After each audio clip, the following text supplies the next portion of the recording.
Good evening, ladies and gentlemen. Can you please rise as we welcome the procession inside the venue? Thank you so much.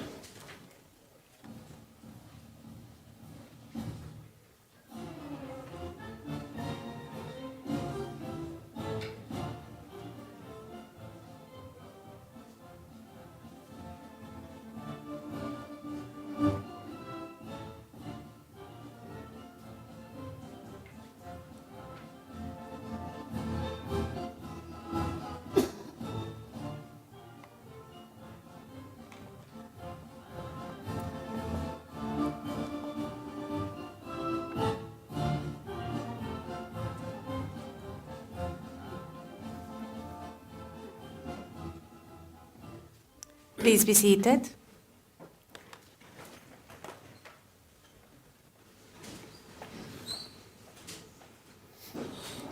So good evening, everyone. My name is Ingrid Willard, and I'm the Dean of the Faculty of Economic and Management Sciences. It's my great privilege to welcome all of you, both those of you that are in person with us in the venue today, as well as the large number of guests that we have attending online. I'd like to acknowledge Professor Dureshram Jagannath, our Deputy Vice-Chancellor for Learning and Teaching, and our Rector and Vice-Chancellor Designate. Thank you so much for being able to attend on behalf of the Rectorate. We also have all of our Vice Deans here with us this evening. We have Professor Ada Janssen, Professor Pieter van Willig, and Professor Dieter van Vintel. So good that you could all attend for this event. Several of Zweli's family and friends are with us in person as well as online. I particularly want to acknowledge Zweli's mother, who has traveled to be with us, as well as his wife, Sanule. Thank you for being here, and their sons, Sukanya and Zipo. Thank you. You're going to have a lovely time going to your dad tonight. Zweli's parents-in-law were also able to attend online, so a very warm welcome to them as well. We also have present with us Reverend Father Dr. Mwaka, the Vice-Chancellor from the University of Sacred Heart Gulu in Uganda. He was visiting, and we're very, very privileged to have you joining us this evening. Also, a very warm welcome to all the colleagues from the School of Public Leadership, the faculty, and the broader Stellenbosch University community. And of course, Zweli's research collaborators, many of whom are able to join us online. An inaugural lecture is a long-standing academic tradition, held when a professor is formally appointed or promoted into the position of full professor.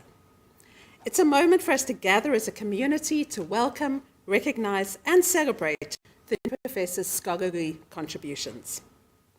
So the inaugural lecture serves not only as a formal introduction of the professor to the wider university and public, but also as an opportunity for them to share insights into their work, research, and vision. It gives us a glimpse into the journey that brought a professor here, his areas of expertise, the questions he seeks to answer, and the ways in which he aims to shape knowledge and understanding in his field. So an inaugural lecture is a very important milestone, both for the professor himself, but also for us as an institution. It's a chance to honor years of dedication, research, and teaching, and to look forward to the continued impact that the professor will have. For us as an audience, it's an opportunity to connect more deeply with the professor's work and to be inspired by the passion and purpose that they bring to the academy. Tonight's lecture is particularly meaningful as Professor Ndevu stands before us as the first South African Black professor in the 99-year history of the Faculty of Economic and Management Sciences.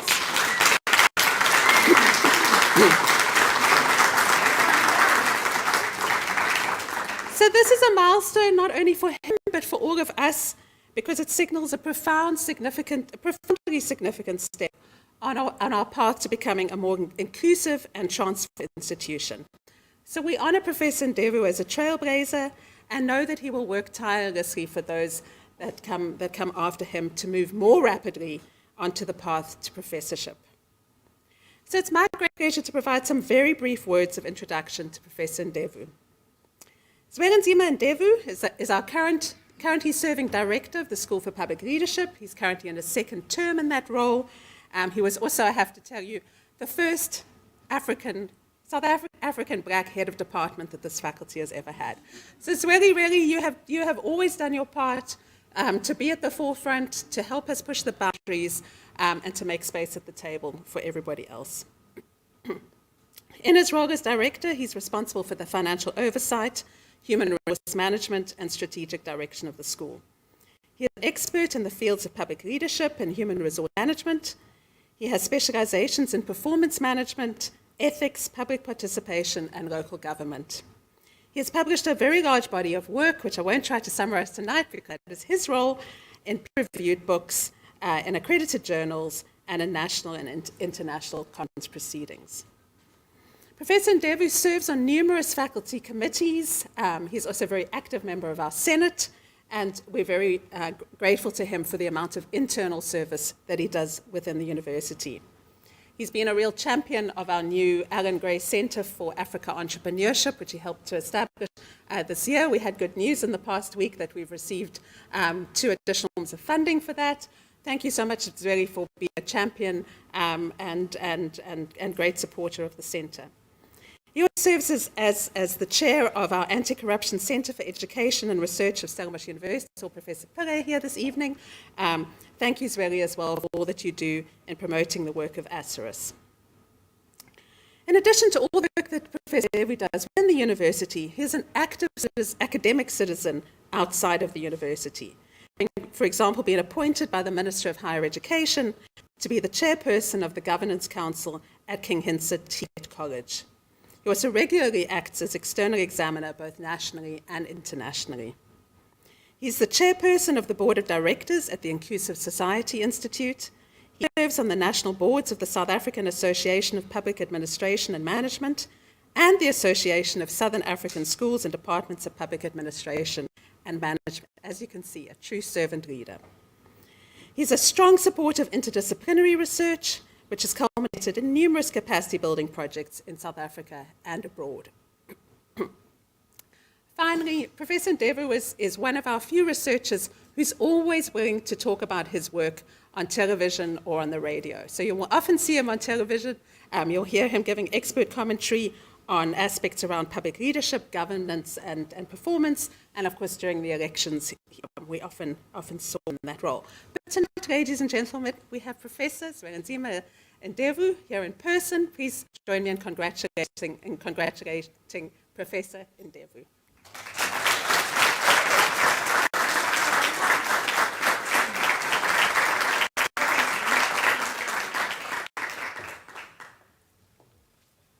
Thank you very much, Ingrid. I did not know that I do so much, so I'll scale down. Good evening, everyone, and thank you for all of you coming here. I think I also see the Swahili board, which I was co-opted. I'm still trying to learn Swahili, so thank you very much, colleagues, for also being here, and a number of other colleagues that are here. Thank you so much. I think this journey has been a very long journey. It just started trying to look at what would be an area of interest, an area of expertise that one can focus on. But I landed up in public leadership by coincidence. It was not by choice. It was because one of our colleagues retired a few years ago, and in this particular space there was no one to take over, so everyone asked me if I can be able to fill in, or then director. And then I said yes. I thought it was temporary at the time. It became permanent role that I'm in. So, but I started doing research around training and development, and over time I moved to research on performance management, and I transitioned to looking at institutions, more especially local government and all three spheres of government, entities of government. And I had an interest in knowing why governments are not delivering services. And I think that's what drives me in the research that I do. And the topic that I've selected also is in that line. We often have governments that are elected, we often have governments that serve a full term, but there is still complaints around the issues of delivery of services. And I thought it might be important to understand as to what could be done to resolve this particular issue, So I've chosen ambidexterity in public leadership, more especially looking at the GNU. I know many of you are thinking that I'm going to analyze the GNU. I'm not going to do that. But I want to briefly look at the prospects of the GNU as it stands around the issue of leadership and how leadership can transition within that particular space. This is how I've structured my presentation. I'm hoping it's going to be a conversation that we're going to have and a journey that will take you through my interest and why I do this research that I do. Firstly, I thought, why do we need to investigate and research public service? Specifically, what is it about public service that is important? Public service is very important for a well-functioning country. For services to be delivered, for people to be able to get services, we need a functional public service. If the public service is not functional, then you are going to have problems. But who are the decision makers in the public service? The leaders in the public service are the decision makers, and they have to at all times understand the demands of communities, the demands of all stakeholders within the country. And if they don't understand that, you are going to have challenges around issues of delivery. For today's talk, I'll focus on leadership and briefly talk about the GNU as well. More specifically to understand, I am not going to do the 100 days, but it's basically to understand how the GNU should look like, what are the issues that should be there within a government of national unity. We are living in a changing world. The world is changing rapidly. If you look at the VUCA world, currently you need to be able to adapt to the VUCA world. And if you have a leadership that is not able to do that, if you have a government, public service that is not able to do that, then you are going to have challenges. Also, it is important for organization to understand the dilemmas that you encounter as you deliver services. And if you don't understand those, you are also going to be found wanting, especially leaders that are tasked with these responsibilities of delivering services in an effective and efficient manner. I thought public administration must perhaps consider this particular theory as part of leadership theories within that particular space, because it talks basically around looking at exploration and exploitation of opportunities within the public service specifically.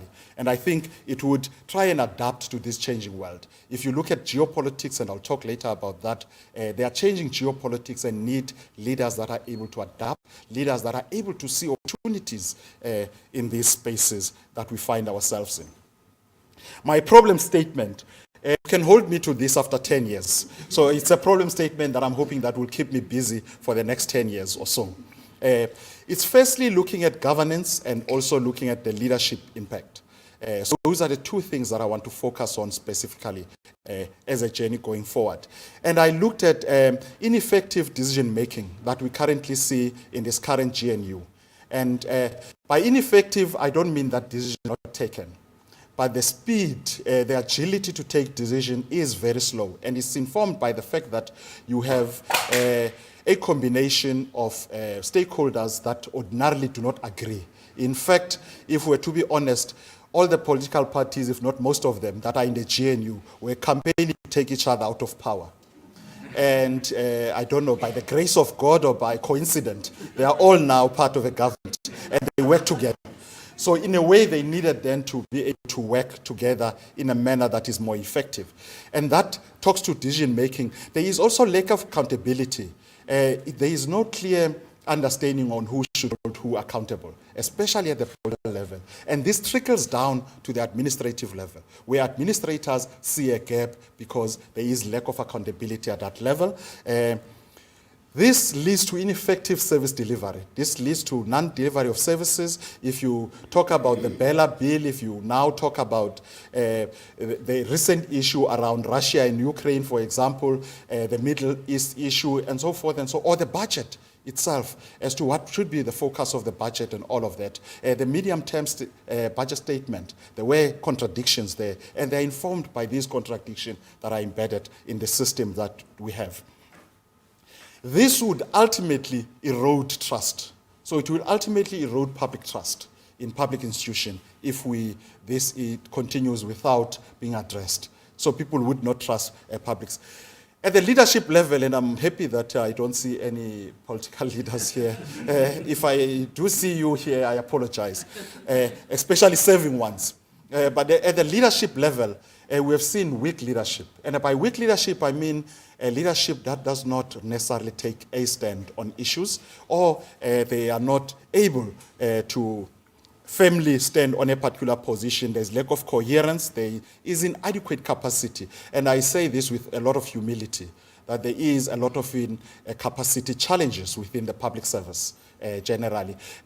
I think in its own admission, the public service, when it talks about professionalization, admits the fact that at its currently stand, there are challenges, and they want to address those challenges. So there is issues of, there is still persistent corruption, Professor Pillay. There is still continuous corruption in the public sector, although there is a lot of work being done to deal with corruption, but persistently there is corruption. We see it on a daily basis, and that is also a challenge that you see. And I also think that at the political level, it doesn't matter which political party. There is no clear path of succession. So that creates instability. And that instability filters down to the administration. The fact that you have this instability at a political level, they filter down to administration. We see that at provincial level, we see that also at local government level, those instabilities that are happening at that level. I think the consequences of this, it might be that we would have state capture version 2. That might be the possibility if nothing is done around these issues. We might have state capture. Institutions will be eroded, so institutions would be disregarded, people would do as they please. You would have strong men and women, just to be political correct, and weak institutions. So you are likely going to have that, and that is going to create bigger problems when you have that. There might be social unrest, economy might not grow. This might impact on our international reputation. So people would then look at us and say, but South Africa is no longer a big player and all of that, or a significant player within the public service. And that's an important consideration that one must think about.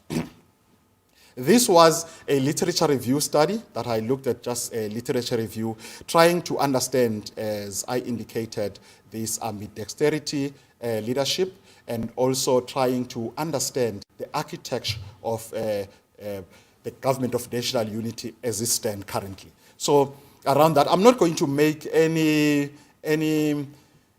conclusions in terms of their performance at this stage, but I'm going to identify issues that are of challenge that I've picked up with this. This is just to illustrate or explain this word, ambidexterity, because many people, since they've seen this topic, have been asking me, what does this mean? So I thought maybe I should spend some time. I also, to be honest as well, it was only a few months ago when I was told that I'm going to present that I was looking for a topic, and I stumbled on it. So don't feel bad if when people were calling me, so don't feel bad if you're calling me. So I also stumbled on it a few weeks ago. But it really talks about balancing components that would ordinarily not work together, not be complementary. So you try and use complementary aspects of leadership that ordinarily would not be seen as working together. You're talking about structure, a structural level. You're talking about context as well, at the context level, and you're trying to bring that together to ensure that it works well. It addresses opportunities that are there. It also addresses challenges that one picks up that are there on the system. So that's basically, and this is meant really to create governments and institutions, leaders that are agile, leaders that are able to understand what is required in terms of the context, leaders that are able to adapt to situation. So it's meant really to ensure that. And ultimately, the goal is to increase the quality of life of communities, is to grow the economy, is to also make sure that we meet our socio-economic goals as a country. So if you've not heard anything of what I've said in the previous slide, really talks about how do you manage public institutions in a more effective and efficient manner. How do you ensure that you are analytic in your engagement, in your understanding the problems, in your understanding the issues that you are dealing with, and how do you then address those issues in the most effective and efficient way. It also helps you understand as a leader your strengths and weaknesses and how you mitigate against those strengths and weaknesses, tapping on the opportunities that are there. Why is it important? In my view, it helps you to adapt to change. So we're living in a changing world and we need to be able to adapt to change. So it's very important that you are able to adapt to change. You're also able to maintain efficiency. So not everything is not working. There are things that are working and you need to maintain those that are working and fix those that are not working. So you need to be able to balance that. Take risks, but balance the risk, or calculated risks, as many people would say. Take calculated risk as a leader. Ensure that the organization is agile, the structures, the systems within the organization are agile. Foster innovation. Allow at all levels of the organization. One must try to foster innovation, must try and ensure that you innovate. You ensure that at all times. Attract and retain talent. I heard the Minister of Finance saying that they are planning to retrench or voluntary retirement of about 30,000 public servants. I agree with him that the public service budget is bloated, but I think the process of doing that must be carefully calculated to ensure that the people that leave are not those people that we want them to stay in the public service, and those that we want them to leave stay in the public service. Then you have the problems once again. I don't want to distinguish as who are those people. You probably know them. But you don't want that situation where those that are supposed to go are not going, and those that are supposed to leave. And then you have problems, you have bigger problems. You have a system that is not working at all. So I'm hoping that you create an environment that is collaborative, but creates also a competitive advantage, because the public service is an enabling environment and therefore should ensure that it creates that particular environment. Ensure that public service is transformed. Ensure that public service, the way it works, systems, how processes works in the public service should be transformed. It can't be business as usual. So you need to ensure that there are systems and all of that are transformed to work to this. These are some of the characteristics of ambidextrous leaders. Visionary thinkers, people who think of the future, who try to understand what might be the things. We are talking about Vision 2063 in terms of the African Union. We are talking about in the United Nations, leave no one behind. We are not translating that into programs, tangible programs that a man on the street would know what does that mean to that particular individual on the street. And we have got that responsibility to ensure that we have leaders that are able to translate that. Leaders are able to also deal with issues of emotional intelligence. This is a very important, I think in the public sector, it is a very important skill or capability that one have, to distinguish between issues that you need to deal with and those that you don't necessarily need to deal with at that particular time. And I see this a lot in the public service, especially in public representation, where that is sometimes lacking. And all of these, maybe I should not go through all of them because of time, but all the issue of collaborative leadership is important, that leaders must work together. Even at the public service level, I know there is competition for limited resources, but that competition must be a healthy competition, must be a competition that is managed in a proper manner. The issue of ethics and value-driven public service leaders is also very important, the issue of ethics in the public service. And it doesn't start when a person gets a senior position in government. It should start, being a cultural infused value that everyone has or strive to have, that particular value of being ethical and all the other values that are aligned with that particular value specifically. Dexterity starts at an organizational level. The organization must be agile. The organization must be able to adapt. So it doesn't start with leaders, but the organization itself. The systems, the processes within the organization must be able to adapt to different conditions and situations. So if you talk about structure, your structure of your organization must be flexible, must be a structure that is able to adapt. If you look at the GNU, after the election, it was not by design, of course. The structure has not changed. You know, the individual, the representation has changed at that level, at the political level. And cascading it down at the administrative level as well, it is still business as usual. And that needs to change. If you are thinking about a structure like this, otherwise, a community of South Africans decided not to elect a political party that will get a majority deliberately. And if this arrangement does not work, they are going to move to other arrangements that we might not like. It might be that we have the extreme lefts that are there, and that might create bigger problems for us. So, one, you need organizations that are able to be agile, organizations that are able to adapt to changing needs of the communities, also thinking about the future needs of these communities when you adapt and being agile around that. You need organizations that at a conceptual level understand what are the needs and wants or needs and services that needs to be delivered and be able to adapt to those changing needs that needs to be delivered at that level. I further explain this even when you deal with issues of managing soft competencies and the hard competencies within your organization. You must have a way of being able to adapt to those in an organizational level. I'm talking about now strong organization and strong individuals and strong leaders. So you want to have this complementary structure where you have both of them being strong, and rather than having the other one being strong and the other one being weak, as we see many of these organizations suffering from. Even when we talk about the limited resources within the public service, how do we distribute them? How do we manage them? It must be within understanding the needs of the different committees and trying to adapt to a point where we address these competing needs of. I was just reflecting here on what is currently happening and my views. These are my personal views around what is currently happening. But interestingly, some of the things that I've observed, this is a new study that I'm doing, but some of the things that I've observed are around the design of our public service institutions. I'm asking a question: are they fit for purpose? Are the institutions designed in such a way that they're able to address service delivery challenges? Or is it a one-size-fits-all? And in most cases, it would seem that many of these institutions are not really fit for purpose. And we need to look at those institutions that are not fit for purpose. And I think government is dealing with the issue of employees within these institutions that are also not fit for purpose. These are some of the realities that we see, and I want to just take you to where I talk about the GNU.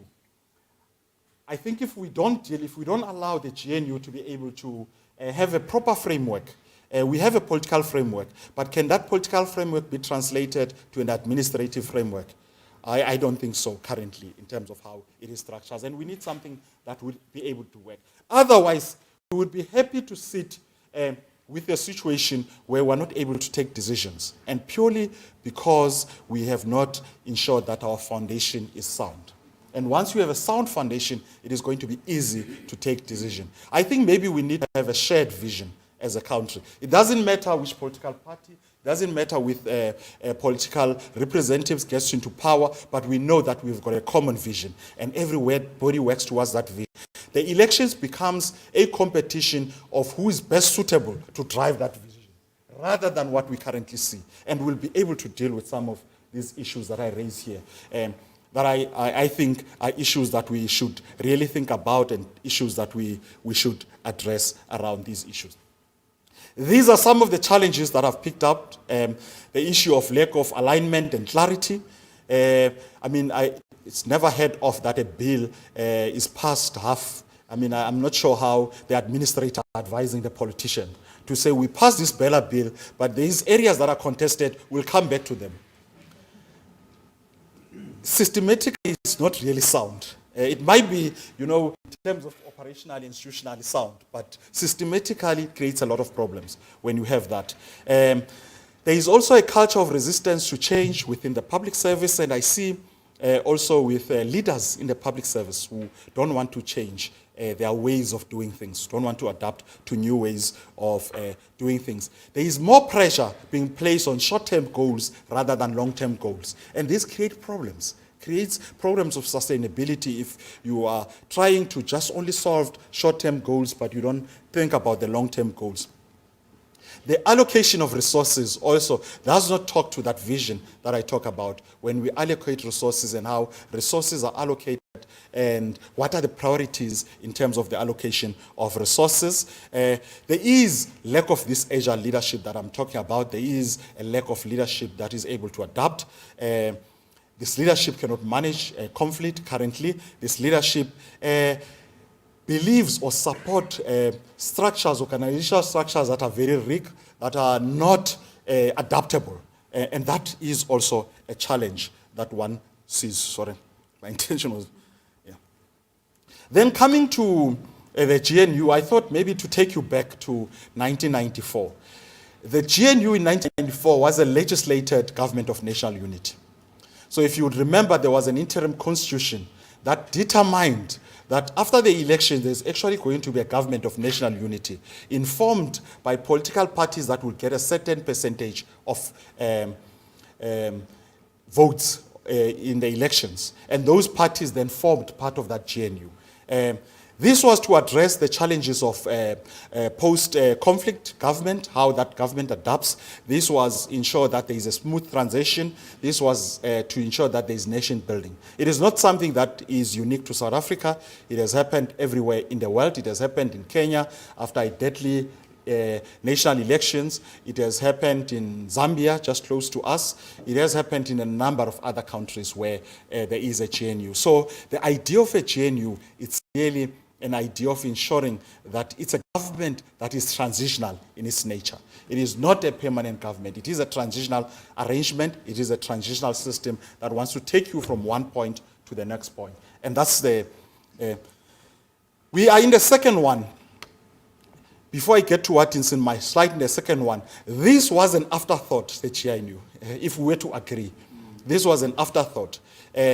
Even administrators did not expect that would have a situation where the ruling party gets just below 40% of the votes. This was something that was unheard of. Even when a few weeks before, there were a number of polls that came out talking to this reality. And nobody believed it because it was a distant reality from what we could think about. But when that happened, a government needed to be formed. I understand the rationale, ensuring that you take everyone on board and all of that. And ensure, there are two extremes. Ensure that you don't go to the other extreme, rather this extreme, although it is not an extreme that you would ordinarily have that. But what that has created left leaders at a public sector level clueless about what is happening. So they were not sure what is going to happen and how government was going to be formed. And the fallback position was this GNU. I think this was a safe option that we have. But this GNU meets at a time where there are these socio-economic challenges. Unemployment is very high. Many young people, we are a very young society, many young people that should be active in the economy are actually unemployed. And that creates a big challenge. The living conditions of our communities are also still very, very bad, if I might use that term. So we have not really moved from that. We still have two societies. You can see with Cape Town, you can see two Cape Towns, two Stellenbosch, and everywhere you see two towns because of these challenges that we're experiencing. And I think there is a lack of a microeconomic plan. Although people say there is a plan, but it doesn't seem like this plan is a real plan. Since we have had GEAR, you remember we have the RDP, Reconstruction and Development Program, then we had GEAR, then we had AGISA, then we had the National Development Plan, and all of that. There seems to be no clear trajectory as to where we are going. I see now with the involvement with the BRICS countries, there seems to be alignment to those economies that are growing economies, but there's still no clear plan in the South African economy on how do we align ourselves with these growing economies, which might be a good idea. But how do we align ourselves with them? There is still no clear process around that. I am not even sure whether sometimes we really understand that when you play in this geopolitics, when you play in the world space or in the global space, you need to be able to understand what is required of you. And I don't think this GNU, I don't think the administrators, also leaders understand this. Make an example that I think that public leaders don't understand. I think at the policy level, our international policy is sound. But when we talk about it, when we articulate it, you find that officials don't know how to articulate sound policy. And that's where the crux of the problem is that we have officials, that we have a clear policy that they cannot articulate, that they struggle to articulate that policy. And that leads to challenges that we have seen. So if we can have that, there are many things that are going well as well with the GNU, and you think that everything is going bad. There are many things that are also going well with the GNU. As I was driving here, I also saw a PRASA train running. For many months, there was no train running. So there are things that are working. There are things that are actually happening within the GNU. Although there are challenges, but there are certain things that are also working. And one should acknowledge those things that are actually working as well. The issue of accountability. There seems to be a sense of willingness at the political level, and that's trickled down to administrators to be able to take accountability. And that's also a good thing that one seems to see happening within that particular space, and a number of other things that are good that's also happening in this space.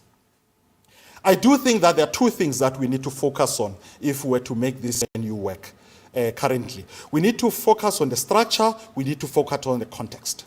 And if we don't do these two things, we will not get it right. So at a structural level, we need to understand what are the things that needs to be done. I've given examples of some of the things that need to be done at structural level, at contextual level, and looked at the role players. These are just limited role players. But it is important to be able to understand this structural level, what kind of structure you require, and how that structure could feed in to the system. At the contextual level around policies, around how people interact. Previously, we talked about the Matupele principle. How do we realize the vision of those Matupele principles and all of that? That's an important thing that we need to look at. And the issue of professionalization. There is a lot of talk about it, but we need to move with speed in ensuring that we professionalize the public service. We have people with the right skills and competencies for the GNU to work. If we don't do these, we are going to have challenges with the GNU. So this is how we can develop these leaders to be able to understand this task that is before them, they are required to do, is to ensure that we have leaders that understand that it's not either or.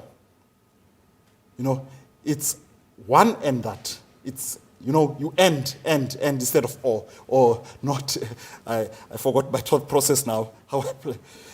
But it is to inform people to ensure that they're able to understand that when you are in the public service, you are there to serve. You are not only serving when you are a politician, but even at the administrative level, you are there to serve. We must also encourage people to stop working as silos in the public service. They should start working together. We should encourage them to work together. We should model a culture where we promote flexibility. I said we must take calculated risk earlier on. We must encourage a culture where calculated risk is taken. Decisions are taken that are not going to be popular, but they are good for society. And those decisions must be taken. We invest not only in continuous learning in terms of our officials, but also communities in general. We must ensure that we do that. We facilitate a process of ensuring that we invest in that. And that would help us in ensuring that we have a GNU that is working. These are some of the mitigation strategies that I think we can have. Ensure that at an administrative level, there are proper agreements. At the political level, there are also proper signed agreements by different stakeholders that clarify different roles. You don't have the Minister of International Cooperation saying, or the President saying, we are friends with Russia, and the afternoon you have another minister saying, we are friends with Ukraine, who have actually signed, and we are going to give a free visa. Those contradictions create problems. So you want to ensure that you have a process that is managed. Because I can imagine administrators that have to deal with this, how frustrated and confused they are around these issues. ensure that leaders are capable. I think we must have a conversation as a country around how do we elect public representations? How do we ensure that people are appointed in positions of responsibility? We need to have a reflection on that and ensure that we have people that have the requisite skills. Foster accountability, promote policy coherence, and also the three spheres of government. They tend not to work together, and that creates problems if they don't work together. Encourage citizens to also get engaged with the work of public service. They need to make sure that their voice is heard, their input is valued in the engagement with the different stakeholders. This is still at the preliminary phase. This is the framework that I'm suggesting that could probably be a framework that one thinks about. The environment is ever changing. And in order for you to have an effective leadership, it will depend on the environment. The environment is ever changing. We need to have leaders that are able to stabilize the environment when it changes. And if you don't have that, you are going to have problems. So the environment might be changed because of a pandemic, for example. You need to be able to have leaders that are able to adapt and stabilize that. Leaders that understand what is expected of them, that strive for continuous improvement and innovations at all times. So you need to inculcate those within the public service. Currently, everyone understands this, but everyone does not want to get to this point where we have a stable system, where we have a stable environment, and we need to move to that point where we have this stable environment. And it can only take ambidextrous leaders in the public service to be able to do that. Thank you very much.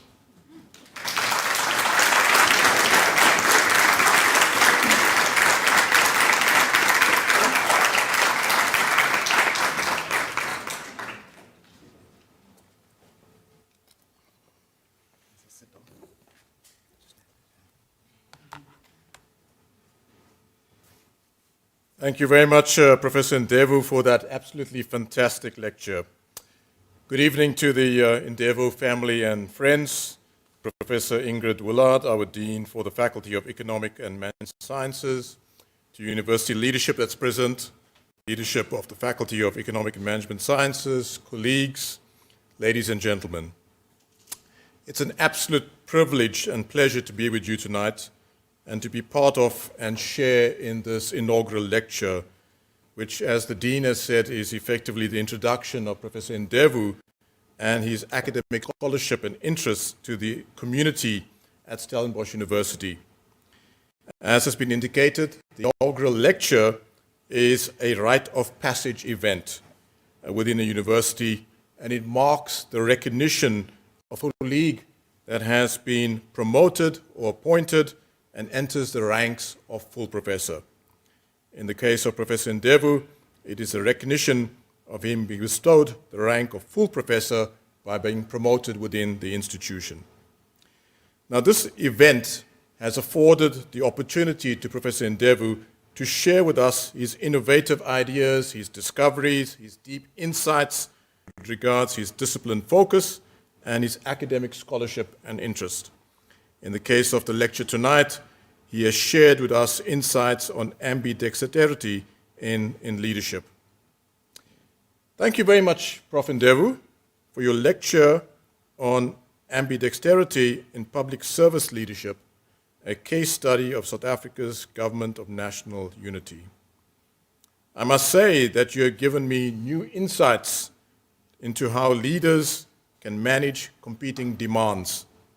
The knowledge and the experience that you have shared with us today, although through a lens of public service leadership in government, is equally applicable to all aspects of leadership in other organizations. It was truly a thought-provoking lecture. Your insights on a new form of leadership, which you describe as ambidextrous, helps me to understand the paradoxical pressures, as you have referred to them, and the need for leadership skills from both a political and an administrative perspective. I have to say, your lecture tonight really resonated with me. And I can say, having to take over a new role at this university from the 1st of April next year, all of the things that you talked about, I was kind of contemplating how I'm going to do this in terms of managing the political challenges that we have at Stellenbosch University together with the many administrative issues that we've got to deal with as an institution. So great appreciation to you in terms of sharing that with me.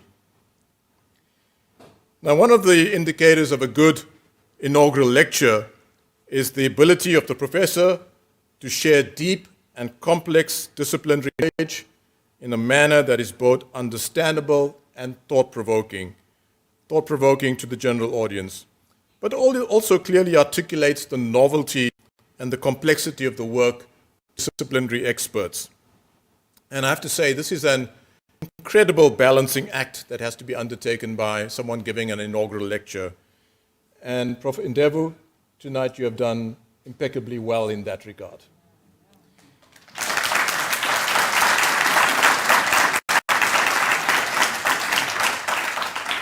It's the art of being a professor, right?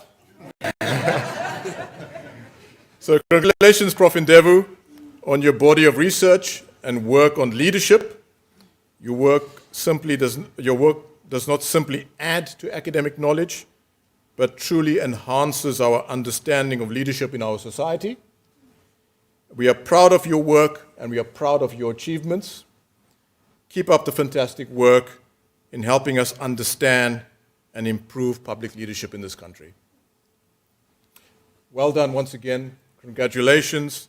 And I would like to hand over a scroll in recognition of you being inaugurated as a professor.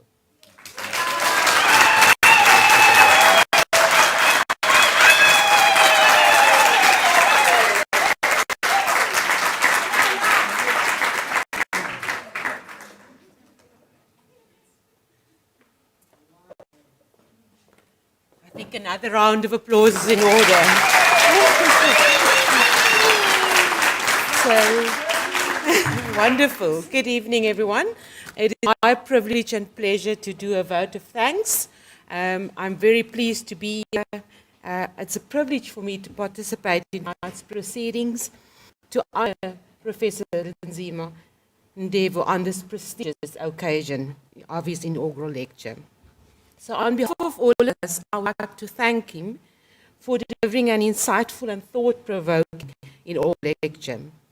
Your insights on ambidexterity in public service delivery has given us a lot of thought in understanding leadership much better, especially in public institutions, and how we can balance competing demands with existing capabilities. You've highlighted key challenges and provided practical ideas for managing change while maintaining stability within organizations. Your approach has given us much to reflect on as we consider how to improve service delivery in our own context. So thank you once again for sharing your expertise and sparking a deep understanding of these important issues. We look forward to your observing your research insights in practice and wish you well in continuing the research conversation.